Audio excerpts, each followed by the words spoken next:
പ്രിയപ്പെട്ട സുഹൃത്തുക്കളെ, ഞാനിന്ന് ഈ വീഡിയോ റെക്കോർഡ് ചെയ്യുമ്പോൾ ശബരിമലയിലെ പെരുങ്കൊള്ള സംബന്ധിച്ച് ഒക്ടോബർ 10, അതായത് ഇന്ന് ബഹുമാനപ്പെട്ട ഹൈക്കോടതിയുടെ ദേവസ്വം ബെഞ്ച് എൻ്റെ സിറ്റിംഗ് നടത്തുകയാണ്. എനിക്ക് കിട്ടിയ വിവരം അനുസരിച്ച് കേസ് രജിസ്റ്റർ ചെയ്യാൻ പ്രത്യേക അന്വേഷണ സംഘത്തോട് കോടതി ആവശ്യപ്പെട്ടതായിട്ടാണ് മനസ്സിലാക്കുന്നത്.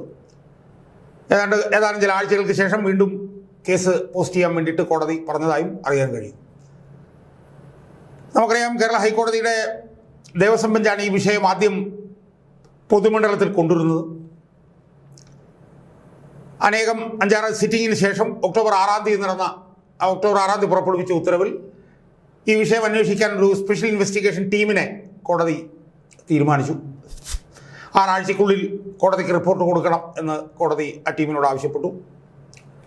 നിഷ്പക്ഷവും നീതിപൂർവവും സമഗ്രവും കാര്യക്ഷമവുമായിട്ടുള്ളൊരു അന്വേഷണം നടത്തണമെന്ന് ആ ടീമിനോട് ഹൈക്കോടതി ആവശ്യപ്പെട്ടിരിക്കുകയാണ്. ഹൈക്കോടതിയോട് നേരിട്ട് ആണ് റിപ്പോർട്ട്. കാരണം വെച്ചാൽ സർക്കാരിന് അതിനകത്ത് വേറെ കാര്യങ്ങളൊന്നുമില്ല. ഒഫൻസ് രജിസ്റ്റർ ചെയ്യാൻ, ക്രിമിനൽ തെഫ്റ്റ്, മിസ്അപ്രോപ്രിയേഷൻ, ഇതൊക്കെ പറഞ്ഞിട്ടുള്ള ഈ ഭാരതീയ ന്യായ സംഹിത 2023 കുറ്റങ്ങൾ ഇതിനകത്ത് നടന്നിട്ടുണ്ട് എന്ന് മനസ്സിലാക്കിയ കോടതി കേസ് രജിസ്റ്റർ ചെയ്യാനായിട്ട് സ്പെഷ്യൽ ഇൻവെസ്റ്റിഗേഷൻ ടീമിനോട് ആവശ്യപ്പെട്ടു. അവർ 10-ാം തീയതി മുതൽ, ഇന്ന് മുതൽ അതിൻ്റെ അന്വേഷണം തുടങ്ങും എന്നാണ് നമുക്ക് മനസ്സിലാക്കാൻ കഴിയും. സുഹൃത്തുക്കളെ, ഇപ്പോൾ പുറത്തു വന്നിട്ടുള്ള ഏറ്റവും അവസാനത്തെ വിവരങ്ങൾ എന്ന് പറയുന്നത് ശബരിമലയിലെ ദ്വാരപാലക ശില്പങ്ങൾ, സ്വർണത്തിൽ പൊതിഞ്ഞ ദ്വാരപാലക ശില്പങ്ങൾ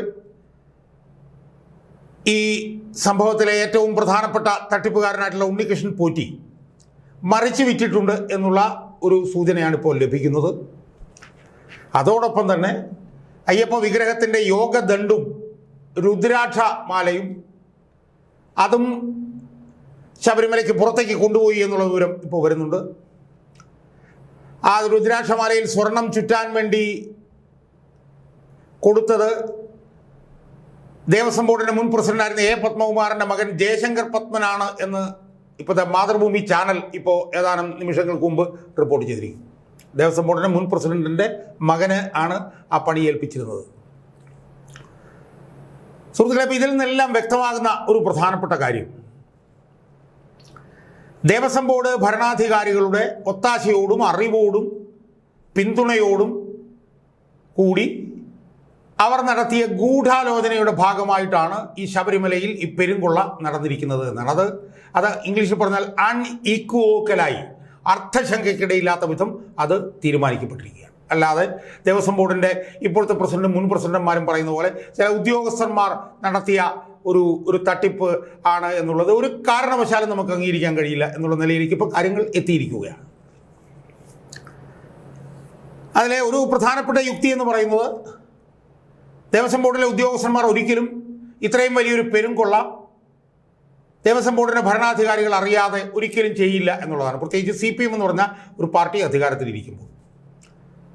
എന്ന് മാത്രമല്ല, ആ തട്ടിപ്പ് നടത്തിയിരിക്കുന്നത് ശബരിമലയിലെ സാങ്ക്ടം സാങ്ക്ടോറം, ആ സന്നിധാനത്ത് ലഭ്യമായിട്ടുള്ള അയ്യപ്പ വിഗ്രഹവുമായി ബന്ധപ്പെട്ടിട്ടുള്ള കട്ടിള, വാതിൽ, ദ്വാരപാലക ശില്പങ്ങൾ, അതൊക്കെ സ്വർണം പൂശിയത് അടിച്ചു മാറ്റുകയാണ് ചെയ്തിരിക്കുന്നത് എന്നുള്ള സാഹചര്യത്തിൽ അതൊരിക്കലും ഏതാനും ഉദ്യോഗസ്ഥന്മാരുടെ ലെവലിൽ അത് നടക്കില്ല എന്നുള്ളത് വളരെ വ്യക്തമാണ്. നമുക്കത് അതിൻ്റെ യുക്തി, അതിൻ്റെ കോമൺ സെൻസ് ആലോചിക്കുമ്പോൾ നമുക്ക് മനസ്സിലാവും. അങ്ങനെ അല്ലാതെ അത് നടക്കില്ല.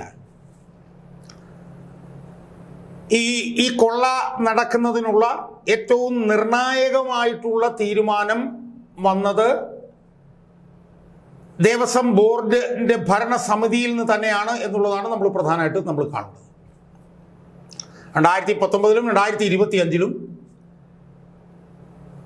ഈ കൊള്ളയ്ക്ക് അരങ്ങൊരുക്കുന്നതിനാവശ്യമായിട്ടുള്ള ഏറ്റവും നിർണായകമായിട്ടുള്ള തീരുമാനം വന്നത് ദേവസ്വം ബോർഡിൻ്റെ ഭരണസമിതിയിൽ നിന്നാണ്. 2019-7/2019 എൻ്റെ ഓർമ്മ, ഇട്ട ഉത്തരവിൽ ദ്വാരപാലക ശില്പങ്ങൾ അറ്റകുറ്റപ്പണികൾക്കായി കൊടുത്തപ്പോൾ അതിൽ ചെമ്പ് തകിടുകളാണ് എന്ന് എഴുതി ചേർത്തതാണ് ഈ തട്ടിപ്പിൻ്റെ തുടക്കം. യഥാർത്ഥത്തിൽ 999-ൽ UB ഗ്രൂപ്പിൻ്റെ നേതൃത്വത്തിൽ സ്വർണം പൊതിഞ്ഞതാണ് ഈ ദ്വാരപാലക ശില്പങ്ങളുടെ മേൽ. ആ സ്വർണം ക്ലാഡ് ചെയ്ത ആ ദ്വാരപാലക ശില്പങ്ങൾ 5/7/2019 ചെമ്പ് തകിടുകളാണ് എന്ന വ്യാജേന അത് ശബരിമലയ്ക്ക് പുറത്തു കൊണ്ടുപോയി അറ്റകുറ്റപ്പണി നടത്തുന്നതുമായി ബന്ധപ്പെട്ടാണ് ഈ തട്ടിപ്പ് ആരംഭിക്കുന്നത്. ആ നിർണായകമായിട്ടുള്ള തീരുമാനമെടുത്തത് ദേവസ്വം ബോർഡാണ് ആ തീരുമാനം എടുത്തത്. പ്രസിഡന്റ് നേതൃത്വത്തിലും അംഗങ്ങളുടെ നേതൃത്വത്തിലും ബോർഡാണ് ആ തീരുമാനം എടുത്തത്. ആ തീരുമാനത്തിൽ നിന്നാണ് പിന്നെ തട്ടിപ്പ് ഡെവലപ്പ് ചെയ്ത് ഇന്നത്തെ ഈ നിലയിൽ എത്തിയിരിക്കുന്നത്. അപ്പോൾ ആ നിർണായകമായിട്ടുള്ള തീരുമാനം ബോർഡ് എടുത്തു എന്ന് പറയുമ്പോൾ അത് ഭരണാധികാരികൾ, ദേവസ്വം ബോർഡിൻ്റെ ഭരണാധികാരികൾ നടത്തിയിട്ടുള്ള ഗൂഢാലോചനയുടെ ഭാഗമാണെന്നുള്ളത് ക്ലിയർ അല്ലേ സുഹൃത്തുക്കളെ? അത് ഏറ്റവും നിർണായകമായിട്ടുള്ള തീരുമാനം അതാണ്. അതരത്തിലുള്ള ഉദ്യോഗസ്ഥന്മാരുടെ ലെവലിലല്ല.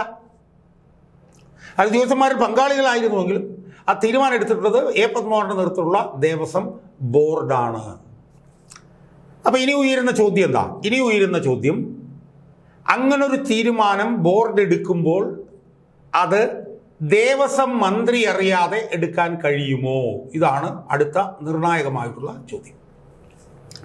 നമുക്കറിയാം 2016-2021 കാലത്ത് ദേവസ്വം ബോർഡ് മന്ത്രി ഏതാണ്ട് ഒരു 4.25 വർഷക്കാലവും കടകംപള്ളി സുരേന്ദ്രനായിരുന്നു. ഈ ഇടപാട് നടക്കുമ്പോഴെല്ലാം കടകംപള്ളി സുരേന്ദ്രനായിരുന്നു ദേവസ്വം ബോർഡിൻ്റെ ചുമതലയുള്ള മന്ത്രി. 2021 മുതൽ അത് വി എൻ വാസവനാണ്.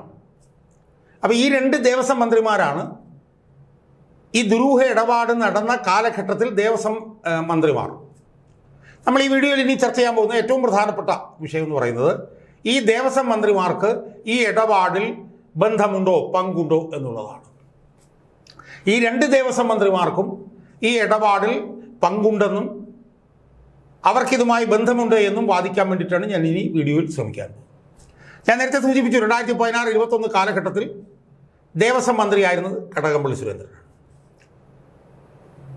ഞാൻ അതിനു മുമ്പ് സൂചിപ്പിച്ചു ഈ തട്ടിപ്പ് നടക്കുന്നതുമായി ബന്ധപ്പെട്ടുള്ള നിർണായകമായിട്ടുള്ള തീരുമാനമെടുത്തത് എ പത്മകുമാറിൻ്റെ നേതൃത്വത്തിലുള്ള ദേവസ്വം ബോർഡാണ് എന്നുള്ളത്. ഇനി നമ്മൾ ചിന്തിക്കേണ്ട ഒരു പ്രധാനപ്പെട്ട കാര്യം എന്താ? കടകംപള്ളി സുരേന്ദ്രൻ ദേവസ്വം ബോർഡ് മന്ത്രിയായിരിക്കുമ്പോൾ എ പത്മകുമാറിൻ്റെ നേതൃത്വത്തിൽ ഇങ്ങനൊരു നിർണായകമായിട്ടുള്ള തീരുമാനം എടുക്കുകയാണെങ്കിൽ അത് ദേവസ്വം ബോർഡിൻ്റെ പ്രസിഡന്റായിട്ടുള്ള എ പത്മകുമാറിൻ്റെ ലെവലിൽ മാത്രമായിരിക്കുമോ എടുക്കുക, അതോ ദേവസ്വം മന്ത്രി കടകംപള്ളി സുരേന്ദ്രനും കൂടെ അറിഞ്ഞുകൊണ്ടായിരിക്കുമോ എടുക്കുക എന്നുള്ളതാണ് ഇനി നമ്മൾ ഉത്തരം കണ്ടുപിടിക്കേണ്ട ചോദ്യം. സുഹൃത്തുക്കളെ, ആ ചോദ്യത്തിന് അസന്നിഗ്ധമായി എനിക്ക് പറയാനുള്ള, അർത്ഥശങ്കയ്ക്കിടയില്ലാത്ത വിധം എനിക്ക് പറയാനുള്ള മറുപടി എന്ന് പറയുന്നത്, കടകംപള്ളി സുരേന്ദ്രൻ എന്ന ദേവസ്വം മന്ത്രി അറിയാതെ ഇത്ര നിർണായകമായിട്ടുള്ളൊരു തീരുമാനം ദേവസ്വം ബോർഡിൻ്റെ പ്രസിഡന്റായിട്ടുള്ള എ പത്മകുമാറിന് ഒരിക്കലും അദ്ദേഹത്തിൻ്റെ നിലവാരത്തിൽ എടുക്കാൻ കഴിയില്ല എന്നുള്ളതാണ്. അത് 2 കാരണങ്ങളുണ്ട്. ഒന്ന്, CPM എന്ന് പറഞ്ഞ പാർട്ടി, ആ പാർട്ടിയിൽ ഇതുപോലുള്ള നിർണായകമായിട്ടുള്ള തീരുമാനങ്ങൾ ഒരിക്കലും ആ ദേവസ്വം ബോർഡ് പ്രസിഡന്റ് ലെവലിൽ എടുക്കില്ല, പാർട്ടി അറിയാതെ എടുക്കില്ല, അല്ലെ മന്ത്രി അറിയാതെ എടുക്കില്ല. അതൊന്നാമത്തെ കാര്യം. രണ്ടാമത്തെ കാര്യം എന്ന് പറയുന്നത്, ശബരിമലയിലെ സന്നിധാനത്ത് ഏറ്റവും പ്രധാനപ്പെട്ട ഒരു ഭാഗത്തെ അയ്യപ്പൻ്റെ ദ്വാരപാലകരായിട്ടുള്ള 2 ശില്പങ്ങളിൽ സ്വർണം പൊതിഞ്ഞത് ചെമ്പ് തകിടുകളായി അത് അറ്റകുറ്റപ്പണികൾക്കായി പുറത്തേക്ക് വിടണം എന്നുള്ള തീരുമാനം ഒരു കാരണവശാലും ദേവസ്വം മന്ത്രി അറിയാതെ ഒരു CPM മന്ത്രിസഭ അധികാരത്തിലിരിക്കുമ്പോൾ നടക്കില്ല എന്നുള്ളത് അരിയാഹാരം കഴിക്കുന്ന ആർക്കും അറിയാവുന്ന കാര്യമാണ്. ഇത് സ്കൂൾ കുട്ടിക്ക് പോലും അറിയാവുന്ന കാര്യമാണ്. എന്ന് പറഞ്ഞാൽ ഈ ദ്വാരപാലക ശില്പങ്ങൾ സ്വർണം പൂശിയത് ചെമ്പായി പുറത്തേക്ക് കൊടുക്കട്ടെ എന്നുള്ള തീരുമാനം എ പത്മകുമാറിന് ഒരിക്കലും ദേവസ്വം മന്ത്രി കടകംപള്ളി സുരേന്ദ്രൻ അറിയാതെ ചെയ്യാൻ കഴിയില്ല. ഒരു തർക്കവും അക്കാര്യത്തിലില്ല. ദേവസ്വം ബോർഡ് മന്ത്രിയായിട്ടുള്ള കടകംപള്ളി സുരേന്ദ്രൻ്റെ അറിവോടുകൂടിയല്ലാതെ സമ്മതത്തോടു കൂടിയല്ലാതെയും എ പത്മകുമാറിന് തീരുമാനം എടുക്കാൻ പറ്റില്ല. ഇനി അത് കടകംപള്ളി സുരേന്ദ്രൻ്റെ ലെവലിലാണോ എന്ന് വെച്ചാൽ കടകംപള്ളി സുരേന്ദ്രനും ആ തീരുമാനം ഒറ്റയ്ക്ക് എടുക്കാൻ പറ്റില്ല, പിണറായി വിജയൻ്റെ അറിവോടുകൂടി അല്ലാതെ എടുക്കാൻ പറ്റില്ല. അത് ഇത്രയും പ്രധാനപ്പെട്ട സുപ്രധാനമായൊരു തീരുമാനമാണ്. ശബരിമലയുമായി ബന്ധപ്പെട്ട തീരുമാനമാണ്, കോടികൾ ഇടപെടുന്നതുമായി ബന്ധപ്പെട്ട തീരുമാനമാണ്.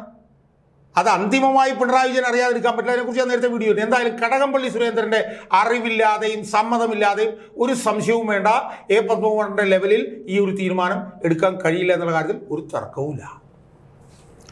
അതുകൊണ്ട് കടകംപള്ളി സുരേന്ദ്രന് ഈ ഇടപാടിൽ പങ്കുണ്ട് എന്ന് തന്നെയാണ് ഞാൻ ഉറച്ച് വിശ്വസിക്കുന്നത്. അതിൻ്റെ കാരണമാണ് ഞാൻ നേരത്തെ സൂചിപ്പിച്ചത്. സുഹൃത്തുക്കളെ, അതുകൊണ്ട് ഞാൻ പറയുന്നത്, ഇപ്പോൾ ഹൈക്കോടതി ഇതുമായി ബന്ധപ്പെട്ട സ്പെഷ്യൽ ഇൻവെസ്റ്റിഗേഷൻ ടീമിനെ വെച്ചിട്ടുണ്ടല്ലോ. ആ സ്പെഷ്യൽ ഇൻവെസ്റ്റിഗേഷൻ ടീം കടകംപള്ളി സുരേന്ദ്രനുമായി ബന്ധപ്പെട്ടുകൊണ്ട് അദ്ദേഹത്തിൻ്റെ ടെലിഫോൺ ഇടപാടുകൾ, അദ്ദേഹത്തിൻ്റെ മൊബൈൽ ഫോൺ സംഭാഷണങ്ങൾ അതൊക്കെ പരിശോധിക്കണം എന്നാണ് ഞാൻ പറയുന്നത്. കടകംപള്ളി സുരേന്ദ്രനുമായി ബന്ധപ്പെട്ടുകൊണ്ട് എന്തെങ്കിലും സാമ്പത്തിക ഇടപാടുകൾ നടന്നിട്ടുണ്ടോ എന്നുള്ള കാര്യവും പരിശോധിക്കേണ്ടി വരും. പത്മകുമാറും കടകംപള്ളി സുരേന്ദ്രനും തമ്മിൽ നടന്നിട്ടുള്ള മൊബൈൽ ഫോൺ സംഭാഷണങ്ങളുണ്ടോ എന്നുള്ളത് പരിശോധിക്കേണ്ടി വരും. കടകംപള്ളി സുരേന്ദ്രനും ഉണ്ണികൃഷ്ണൻ പോറ്റിയും തമ്മിൽ വളരെ അടുത്ത ബന്ധമായിരുന്നു എന്നാണ് പറയുന്നത്. അങ്ങനെ വല്ല ബന്ധങ്ങളും നടന്നിട്ടുണ്ടോ എന്നുള്ളത് കടകംപള്ളി സുരേന്ദ്രൻ്റെ മൊബൈൽ ഫോൺ പരിശോധിച്ച് കഴിഞ്ഞാൽ മനസ്സിലാക്കാൻ കഴിയും. വാട്സാപ്പ് സന്ദേശങ്ങളുണ്ടെങ്കിൽ അത് പരിശോധിക്കേണ്ടി വരും. എന്തെങ്കിലും സാമ്പത്തിക ഇടപാടുകൾ നടന്നിട്ടുണ്ടോ എന്നുള്ള കാര്യങ്ങൾ പരിശോധിക്കേണ്ടി വരും. അത് കടകംപള്ളി സുരേന്ദ്രനും പത്മകുമാറും തമ്മിലുള്ളത് മാത്രമല്ല. 2019 പത്മകുമാർ പോയതായിട്ടാണ് എൻ്റെ ഓർമ്മ, മാറിയതായിട്ടാണ് എൻ്റെ ഓർമ്മ. അതിനുശേഷം എൻ വാസു എന്ന് പറഞ്ഞൊരു കഥാപാത്രം വന്നിട്ടുണ്ട്. അദ്ദേഹം കൊല്ലത്തു നിന്നൊക്കെ ഉള്ള ഒരു ചെറുകിട നേതാവാണ്. അദ്ദേഹത്തെ അവിടെ കൊണ്ട് ഇരുത്തിയത് തന്നെ ഇതുപോലുള്ള ദുരൂഹമായിട്ടുള്ള ഇടപാടുകൾ നടത്താൻ വേണ്ടിയിട്ടാണെന്നാണ് ഞാൻ വിശ്വസിക്കുന്നത്. അദ്ദേഹം അന്ന് തൊഴിൽ വകുപ്പ് മന്ത്രിയായിരുന്ന PS-ന്റെ മന്ത്രിസഭയിൽ തൊഴിൽ വകുപ്പ് മന്ത്രിയായിരുന്ന PK ഗുരുദാസിൻ്റെ പ്രൈവറ്റ് സെക്രട്ടറി ആയിരുന്നു അദ്ദേഹത്തിന് അവിടെ കൊണ്ടുവച്ചത് ഈ കള്ളത്തരം നടത്താൻ വേണ്ടിയിട്ടാണെന്നാണ് ഞാൻ വിശ്വസിക്കുന്നത്. അയാളാണ് 2019 മുതൽ 2021 വരെ ഇരുന്നത്. അയാളുടെ പങ്കും ദുരൂഹമാണ്. അപ്പോൾ അയാളും കടകംപള്ളി സുരേന്ദ്രനുമായി എന്തെങ്കിലും ഫോൺ സംഭാഷണങ്ങളുണ്ടോ എന്നുള്ളത് പരിശോധിക്കേണ്ടി വരും. അവർ തമ്മിൽ വേറെ എന്തെങ്കിലും ഇടപാടുകൾ നടന്നിട്ടുണ്ടോ എന്നുള്ളത് പരിശോധിക്കേണ്ടി വരും. അപ്പോൾ അതുകൊണ്ട് കടകംപള്ളി സുരേന്ദ്രന് ഈ ഇടപാടിൽ പങ്കുണ്ട് എന്നുള്ള കാര്യത്തിൽ യാതൊരു തർക്കവുമില്ല. കടകംപള്ളി സുരേന്ദ്രൻ ഇത് കൊണ്ടുവന്ന് ആർക്കെങ്കിലും വിറ്റോ ഇല്ലയോ എന്നൊക്കെയുള്ള വാദഗതികൾ വരുന്നു. അതിനെക്കുറിച്ചൊന്നും പറയാൻ ഞാൻ ആളല്ല. പക്ഷേ കടകംപള്ളി സുരേന്ദ്രന് ഈ ഇടപാടിൽ പങ്കുണ്ടാവാനുള്ള സാധ്യത വളരെ വലുതാണ്. അതിനെക്കുറിച്ചിട്ട് ഈ സ്പെഷ്യൽ ഇൻവെസ്റ്റിഗേഷൻ ടീം അന്വേഷിക്കേണ്ടി വരും എന്നാണ് എനിക്ക് അത് സംബന്ധിച്ച് സൂചിപ്പിക്കുക. ഇനി അടുത്തത് VN വാസവനാണ്. 2021 മുതൽ VN വാസവനാണ് ദേവസ്വം മന്ത്രി. 2025 ഇത് അറ്റകുറ്റപ്പണികൾക്ക് വേണ്ടിയിട്ട് ഉണ്ണികൃഷ്ണൻ പോറ്റിക്ക് കൊടുത്തതായിട്ട് ഇപ്പോൾ വാർത്തകൾ വരുന്നുണ്ട്. അതൊരിക്കലും പിന്നീട് വന്ന ദേവസ്വം ബോർഡ് പ്രസിഡന്റ് PS പ്രശാന്തിൻ്റെ ലെവലിൽ ചെയ്യാൻ കഴിയുമോ? PS പ്രശാന്ത് എന്ന് പറയുന്നത് ഒരു CPM-കാരൻ പോലുമല്ല. PS പ്രശാന്ത് ഒരു മുൻ കോൺഗ്രസ്സുകാരനാണ്. അപ്പോൾ അതുകൊണ്ട് തന്നെ ആ PS പ്രശാന്തിന് ഇത് ഇളക്കി കൊണ്ടുപോയി അറ്റകുറ്റപ്പണികൾക്ക് ഉണ്ണികൃഷ്ണൻ പോറ്റി വഴി സ്മാർട്ട് ക്രിയേഷൻസിന് കൊടുക്കാനുള്ള തീരുമാനം ഒരിക്കലും ഒറ്റയ്ക്ക് എടുക്കാൻ കഴിയില്ല. ഞാൻ മനസ്സിലാക്കുന്നത് PS പ്രശാന്തിൻ്റെ ഓഫീസിൽ ഒരു കടുത്ത CPM-കാരനാണ് അവിടെ പ്രൈവറ്റ് സെക്രട്ടറി ആയിരിക്കുന്നതെന്നും അയാളാണ് കാര്യങ്ങൾ മുഴുവൻ തീരുമാനിക്കുന്നത് എന്നുമാണ്. അയാൾ കാര്യങ്ങൾ തീരുമാനിക്കുന്നുണ്ടെങ്കിൽ ആ കാര്യങ്ങൾ ഓരോന്നും തീരുമാനിക്കുന്നത് VN വാസവൻ എന്ന് പറഞ്ഞാൽ ഇപ്പോഴത്തെ ദേവസ്വം മന്ത്രിയുടെ അറിവോടുകൂടിയല്ലാതെ കഴിയില്ല. അതുകൊണ്ട് VN വാസവനും സംശയമുനയിലേക്ക് വരികയാണ്, സംശയമുനമ്പിലേക്ക് VN വാസവനും വരികയാണ്. അതുകൊണ്ട് 2019 2025 ഈ ബന്ധപ്പെട്ട സ്വർണം പൂശിയ ഭാഗങ്ങൾ ഇളക്കി കൊണ്ടുപോയി അത് അറ്റകുറ്റപ്പണികൾക്കായി പുറത്തേക്ക് കൊണ്ടുപോയുമായി ബന്ധപ്പെട്ടിട്ടുള്ള ഫയലുകൾ ദേവസ്വം ബോർഡിൽ എറൈസ് ചെയ്തിട്ടുണ്ടെങ്കിൽ ആ അടിസ്ഥാനപരമായി അത് കടകംപള്ളി സുരേന്ദ്രൻ്റെ ഓഫീസിൽ നിന്നാണോ ഫയൽ എറൈസ് ചെയ്തത് എന്ന് പരിശോധിക്കേണ്ടി വരും. VN വാസവൻ്റെ ഓഫീസിൽ നിന്നാണോ ആ ഫയൽ ഇറൈസ് ചെയ്തത് എന്ന് പരിശോധിക്കേണ്ടി വരും. ആയിരിക്കും എന്നാണ് ഞാൻ വിശ്വസിക്കുന്നത്. അതുകൊണ്ട് തന്നെ ഈ ശബരിമലയിൽ നടന്ന ഈ പെരുങ്കൊള്ളയുമായി ബന്ധപ്പെട്ടുകൊണ്ട് ഈ നടന്നിട്ടുള്ള ഈ വലിയ കൊള്ളയിൽ, ഈ ശതകോടികളുടെ കൊള്ളയിൽ വിശ്വാസത്തിൻ്റെ പേരിൽ വിശ്വാസികൾ കൊണ്ടുപോയി ശബരിമലയിൽ അയ്യപ്പനെ സമർപ്പിച്ച ഈ കോടിക്കണക്കിന് രൂപയുടെ സ്വത്ത് പെരുങ്കൊള്ള നടത്തിയിട്ടുള്ള ഈ വലിയ തട്ടിപ്പിൽ, ഈ ഡേ ലൈറ്റ് റോബറിയിൽ, ഈ പകൽ കൊള്ളയിൽ കടകംപള്ളി സുരേന്ദ്രനും VN വാസവനും, മുൻ ദേവസ്വം മന്ത്രിയായിരുന്ന കടകംപള്ളി സുരേന്ദ്രനും ഇപ്പോൾ ദേവസ്വം മന്ത്രിയായിരുന്ന VN വാസവനുമുള്ള പങ്ക് വളരെ ഗൗരവമായി അന്വേഷിക്കപ്പെടണം എന്നാണ് എനിക്ക് സൂചിപ്പിക്കാനുള്ളത്. അത് സ്പെഷ്യൽ ഇൻവെസ്റ്റിഗേഷൻ ടീമിൻ്റെ ഒരു പ്രധാനപ്പെട്ട ഒരു ജോലി ആയിരിക്കണം.